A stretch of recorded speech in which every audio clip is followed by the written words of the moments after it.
क्या आप देखना चाहेंगे आज की जीवित शूर्पणखा?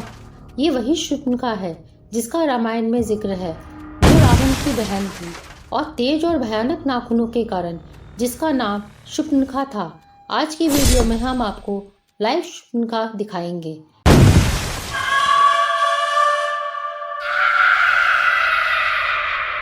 नमस्कार दोस्तों, हमारे चैनल अद्भुत रहस्य में आपका स्वागत है। राम, लक्ष्मण, सीता और रावण के बारे में तो हर कोई जानता है, लेकिन रामायण का एक और अहम किरदार है जिसका नाम शूर्पणखा है। कहा जाता है कि अगर शूर्पणखा ना होती तो रामायण भी नहीं होती, क्योंकि रामायण का पूरा युद्ध लक्ष्मण द्वारा शूर्पणखा की नाक काटे जाने के बाद ही शुरू हुआ था।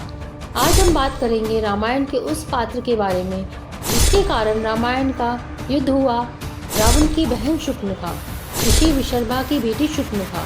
ऐसा कहा जाता है कि शूर्पणखा रावण की मृत्यु के बाद वनवास चली गई थी। उसके बाद उसने तपस्या की और मुक्ति प्राप्त कर ली थी। इसके बाद शूर्पणखा का कहीं भी कोई भी उल्लेख नहीं मिल पाता। हैरानी की बात तो ये है कि श्रीलंका में एक महिला अपने आप को शूर्पणखा का अवतार बताती है। इस महिला का नाम है गंगा सुदर्शन। खुद को रावण की बहन शूर्पणखा कहने वाली गंगा सुदर्शन महाराज को श्रीलंका में आज भी पूजा जाता है। श्रीलंका में गंगा सुदर्शन महाराज को रावण के वंशज शूर्पणखा के जिंदा होने के दावे की वजह से वीवीआईपी का दर्जा मिला हुआ है। यहाँ तक कि उन्हें सरकारी पेंशन व सुविधाएं भी सरकार दे रही है। रोजाना लोगों की परेशानियों को सुनने के लिए दरबार सस्ता है और शक्तियों के जरिए उनके कष्ट दूर किए जाते हैं।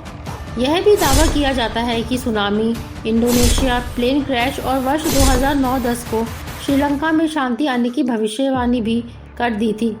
वैसे ये महिला कोई साधारण महिला नहीं है। भारत के एक बड़े दिग्गज न्यूज़ चैनल ने इस बात की खोज करने के लिए गंगा सुदर्शन के यहाँ डेरा डाला था। जब वे वहाँ पर पहुँचे तो बहुत तेज बारिश आ रही थी।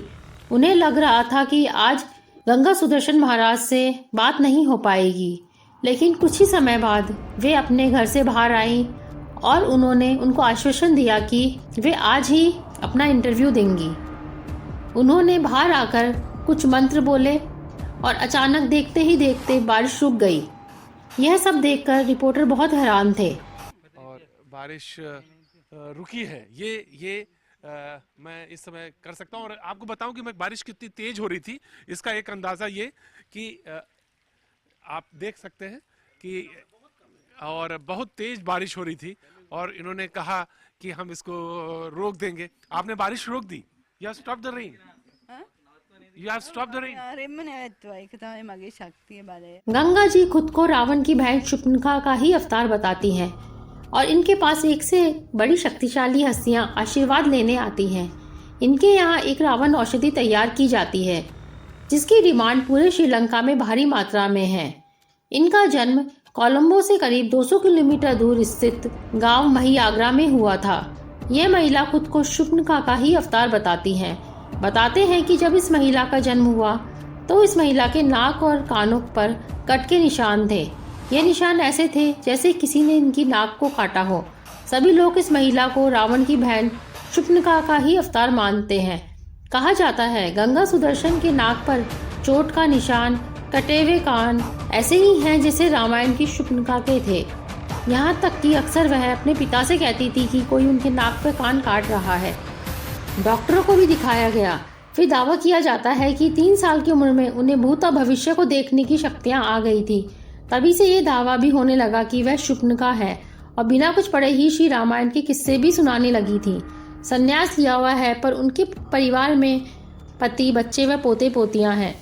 कैसा लगा आपको यह हमारा वीडियो? क्या आप ये मानते हैं कि कोई व्यक्ति इस तरह से अवतार ले सकता है? अगर वीडियो पसंद आया हो तो हमारे चैनल को सब्सक्राइब कीजिए, लाइक कीजिए और बेल आइकन दबाना ना भूलें ताकि आगे आने वाले वीडियो की जानकारी आपको मिलती रहे। धन्यवाद।